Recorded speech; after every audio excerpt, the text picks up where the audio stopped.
ഓഫീസിൽ നിന്ന് തിരിച്ചു വന്നപ്പോൾ എനിക്ക് നല്ല വിശപ്പ്. മമ്മിയാണെങ്കിൽ നോർമൽ റൈസും ചിക്കനും ഉണ്ടാക്കി വെച്ചിരിക്കുന്നത്. എനിക്കാണെങ്കിൽ റൈസ് കഴിക്കാൻ ഒരു മൂടുമില്ല. പിന്നെ റൈസുകളിലെ എക്സ്പെരിമെൻറ്റ് അത് തുടർന്നുകൊണ്ടിരിക്കും. അപ്പോൾ ഇന്നത്തെ എക്സ്പെരിമെൻറ്റ് ലെമൺ റൈസ്. കുറച്ച് നെയ്യ് ഇട്ട് കൊടുക്കാം. അതോടെ കുറച്ച് ഉഴുന്നതാലിടാം. കുറച്ച് കാഷ്യൂസ് ഇട്ട് കൊടുക്കാം. 2 പച്ചമുളക് ഇട്ട് കൊടുക്കാം. അത് തന്നെ മഞ്ഞപ്പൊടി അതും കൂടി ഇട്ട് കൊടുക്കാം.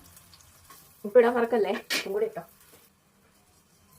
മിക്സ് ചെയ്തിട്ട് നമ്മുടെ മെയിൻ ഇമ്പോർട്ടൻ്റ് ആയിട്ടുള്ള തിങ് നമ്മുടെ ലെമൺ അതും കൂടി നമുക്കൊന്ന് ഒഴിച്ചു കൊടുക്കാം.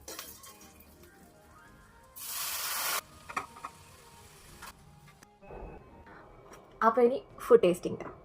കാണാൻ നല്ല ഭംഗിയില്ല. ഞാൻ ഉണ്ടാക്കിയത് കൊണ്ട് പറയുമല്ല ഗൈസ്, ഇത് വായി വെക്കാൻ കൊള്ളത്തില്ല. ഇത് എന്ത് ചവർ സാധനമാണ് ഞാൻ ഉണ്ടാക്കി വെച്ചിരിക്കുന്നത്. ഞാൻ ഇങ്ങനെ ഫുഡ് ഉണ്ടാക്കുന്നത് ഇപ്പോഴാണ് ഞാൻ അറിഞ്ഞത്. ദൈവമേ, ഉപ്പുമില്ല, പുളിയില്ല, ഒരു ടേസ്റ്റും ഇല്ല. പാവൻ്റെ വീഡിയോ ഒന്നും മിണ്ടാതെ ഇത്രയും നാളും